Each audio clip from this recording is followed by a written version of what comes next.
guys, what is up? MTG back with another video. In today's video, we are going to be talking about a Pioneer deck starring Soulflayer. If you don't know what Soulflayer is, we will get into that in a moment. It's a great card, and it makes for a fantastic and definitely a fun deck to play with, so let's hop right into this. This is a fun deck that I kind of made up myself. A pretty good deck. I'm not a bad deck builder, so don't expect it because I built the deck that it's going to suck terribly. I mean, realistically, it's a fair assumption, but this is a good deck, I promise you.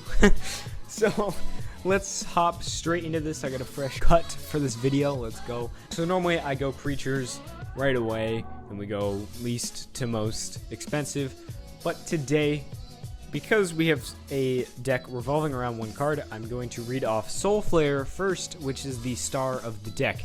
So I'm going to be reading these off. There'll be pictures popping up on the screen somewhere over here.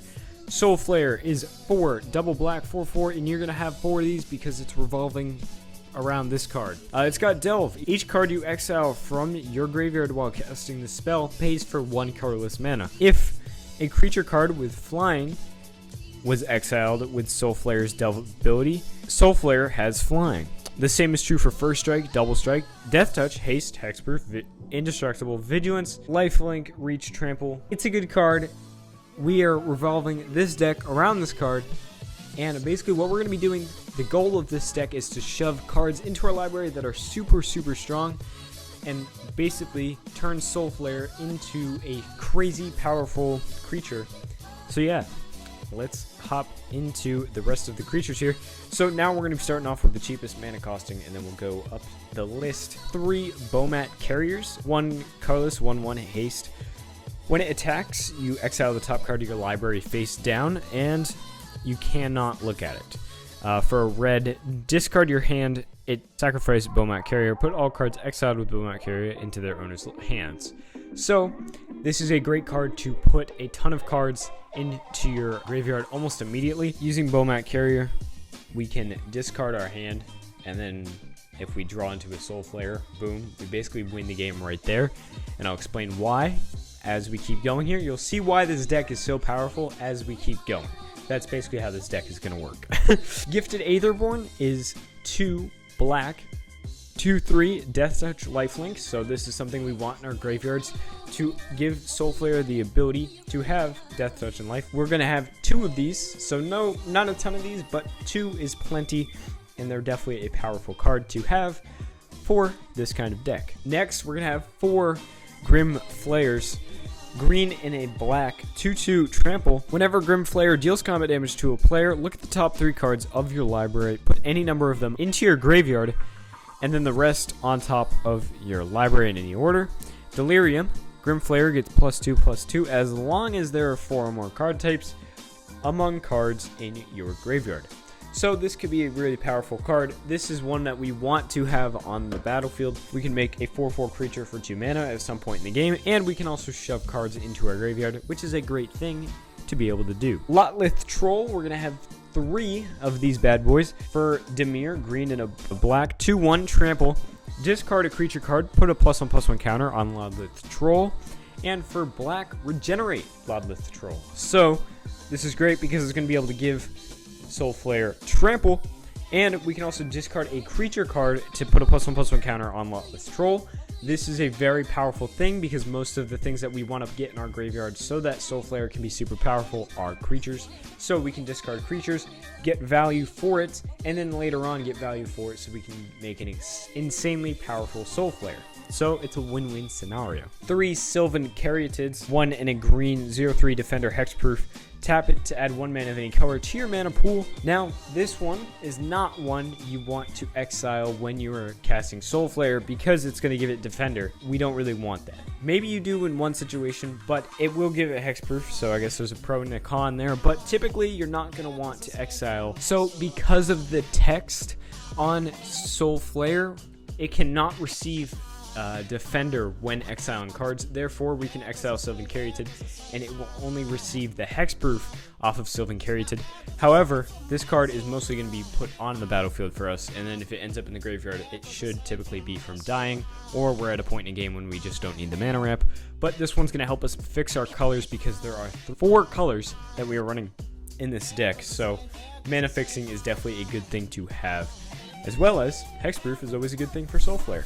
Next up, we're gonna have two Gore Clan Rampager. Clan? What? Two Gred. 2 and a Gred. There we go. You know what Gred is? Gred is green and red. As you can see, it's 2, a green and a red, which is now 2 Gred. Anyways, 4/4 trample for Gred, since we're on that topic. Discard Gore Clan Rampager, and target attacking creature gets +4/+4 and trample until end of turn. So this is great because we're getting value by discarding it, and we're also getting value when we exile it to cast Soulflayer by giving it trample. So yeah, great card overall to have in the deck. Only running 2 of these though. 1, Hazard the Fervent, 3 and a red. Legendary creature, God, 5/4 indestructible haste. It cannot attack or block unless you have 1 or fewer cards in hand. And for 2 and a red, discard a card, and it deals 2 damage to each opponent. So this is allowing us to discard cards if it's on the battlefield, but we typically are going to have this in the graveyard as well at some point, so we can exile it and give our Soulflayer indestructible and haste, and making it so much more powerful. Indestructible is always a great thing to have on a card, and makes it so that it can only be removed via exile or maybe a couple other things, sacrificing, that kind of thing, but no direct damage or destroying mechanisms can kill Soulflayer with Indestructible. 3 Doom Whisperers, 3 double black, 6/6 flying, trample, pay 2 life, surveil 2. If you don't know what surveil is, you look at the top 2 cards of your library, then put any number of them into your graveyard and the rest on top of your library in any order. So this is a good one because we can just shove and shove and shove and shove and shove and shove and shove and shove and shove and shove. Okay, is that enough? We can just shove cards into our graveyard and then use them to exile them, so we can cast Soulflayer and giving it a ton of abilities. I think I'm gonna repeat that statement a lot this episode, as I already have.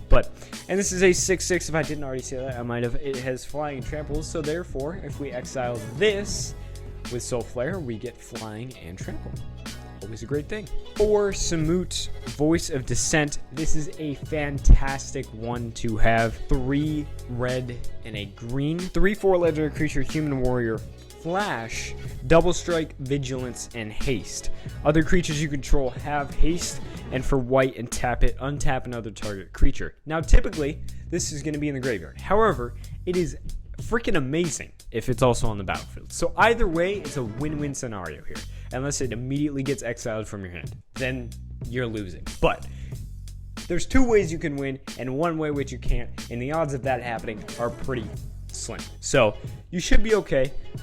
Soulflayer unfortunately cannot get flash when you are exiling this, but it can get double strike, vigilance, and haste. So that's a 3/1. And I mean, if this is on the battlefield, you can untap target creatures, and other creatures you control have haste, which is always a good thing. Moving on, our last creature here is going to be 4 Zetalpa Primal Dawn. This is a key in this deck. 6 double white, 4/8 flying, double strike, vigilance, trample, indestructible. Boom! Mic drop. I would drop this mic, but I'm not gonna do it because it's expensive. Anyways, this is a great one. This is typically not gonna be on the battlefield. You want this in the graveyard so you can exile it with Soulflayer and give it a 5/1. Flying, double strike, vigilance, trample, indestructible. That's an undefeatable Soulflayer right there. Well, maybe not, but you get the point. It's super powerful, and you're definitely going to be shutting down an opponent if you play that. Plus, you can add haste onto it if you exile Samut as well, and you can add some other stuff, maybe some hexproof from the Caryatid, or yeah, some crazy stuff that you can do. So you can end up with a flying, double strike, vigilance, trample, indestructible, hexproof, haste, and probably some other stuff that I'm forgetting about. Soulflayer 4/4 for the cost of maybe 2 mana. That's, you know, maybe just a tad bit broken. And the best part is Soulflayer is only like 25 cents. How could you sing? Oh, never mind. It went up. It's like $2. But still, $2 for that? What?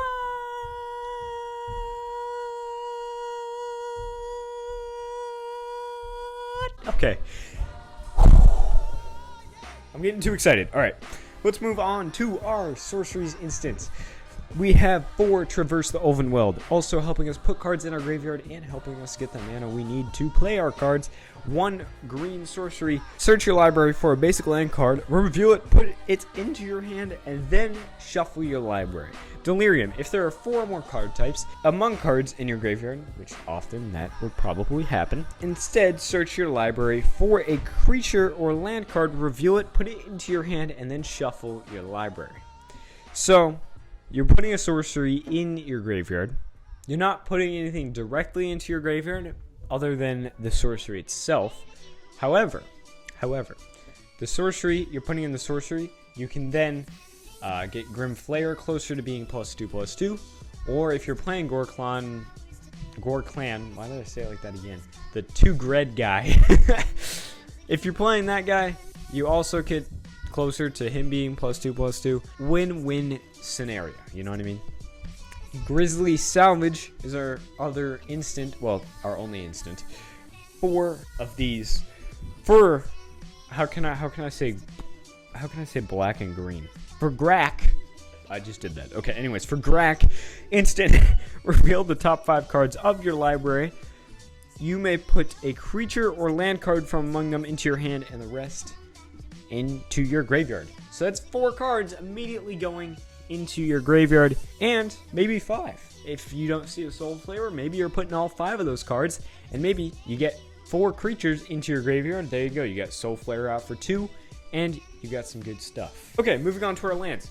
Exciting stuff. Now, since we are running 4 colors, our land base is going to be unfortunately a bit expensive in terms of money, but that's the way of life sometimes, unfortunately. We're going to have 3 Blooming Marsh. Land enters the battlefield tapped unless you control 2 or fewer other lands. Tap it for black or green or Grack.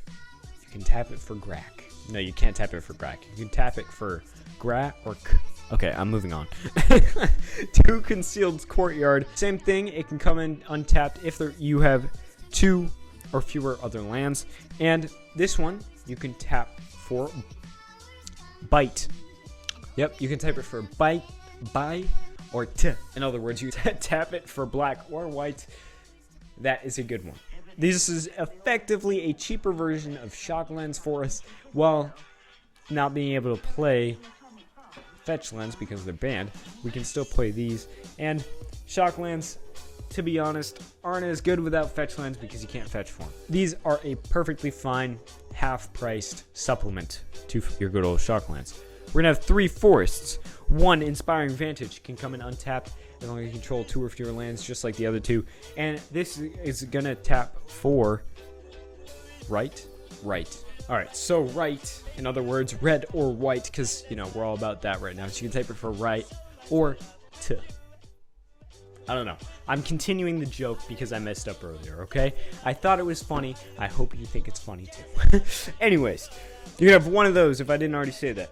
2 mountains, 2 plains, and finally, never mind, not finally, 3 Smoldering Marsh. It enters the battlefield tapped unless you control 2 or more basic lands. A bit different than the other ones. This one would be fetchable, but unfortunately it doesn't matter because you can't fetch. And this is gonna tap for bread or ed. It's gonna tap for Brett or Ed. In other words, black or red. Comedy genius over here. Okay, anyways. And finally, 3 swamps to add to your good old pile. Now, moving on to sideboard here, we have Tormod's Crypt. 0 CMC. We're gonna have 4 of these in the sideboard. Tap it and exile all cards from target player's graveyard. Now, I wanted this in here because it is very good against obviously graveyard decks, and that is going to be very popular in the Pioneer format, so it's always a good thing to have something that consists of graveyard hate in your sideboard. Next up, 4 Thoughtseize. Now this is an expensive one. I realize they're about 25 to 35 bucks a piece depending on where you get them from, so I realize that is a very expensive card, so I also lined up a cheaper option for you, which is going to be Duress. So these are only like 25 cents a piece, so it's about a $25 to $35 difference. So if you want to save some money, you can play Duress just fine for those in the sideboard. But Thoughtseize, also the better version of Duress, but not by much. 1 black sorcery. Target player reveals his or her hand. You choose a non-land card from it, and that player discards that card. You lose 2 life. Next up, 2 Assassin's Trophies. I know these are expensive too. 4 Gred. No, Grack. I forgot. I mixed up. Sorry, mixing up my colors. Whew. I gotta stay on top of it. For Grack, green and a black. Why am I still using this joke? Instant. Destroy target permanent and opponent controls.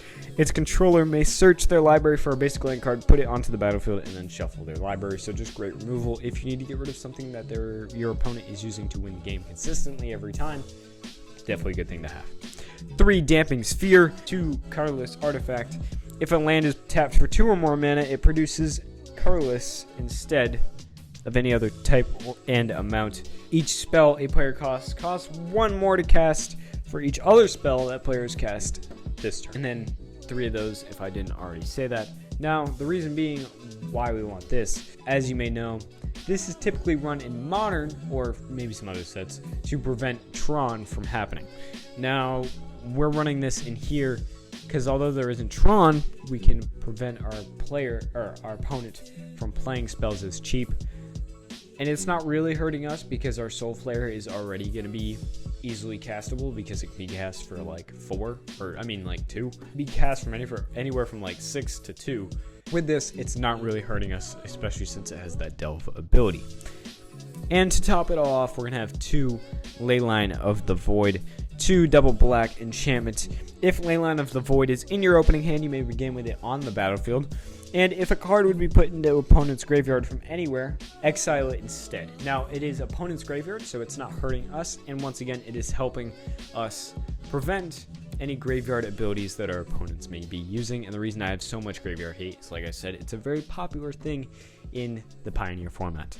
And that's going to top off today's deck tech. Thank you guys for watching. If you guys have anything that you would add or take out or replace in this deck, leave a comment down below letting me know what you guys would put in instead or take out, etc., etc. Let me know in the comments down below. So thank you guys. I'll see you all in the next one. If you want to help support the channel, you can just subscribe and like the video. That's helping out the channel immensely. If you want to help support the channel even more, you can check out Patreon. This channel is made possible by our Patreons and people who buy the merch. That's right, we have merch. Also a great way to support the channel. Very funny stuff over there. Some comedy MTG stuff. You can go check that out. There's a link in the description below to everything, Patreon, merch, stuff like that. Thank you guys for watching. I will see you all in the next video. I appreciate you guys. Hopefully you guys have some fun with this deck. If you do, let me know how it goes. See you guys. Peace out.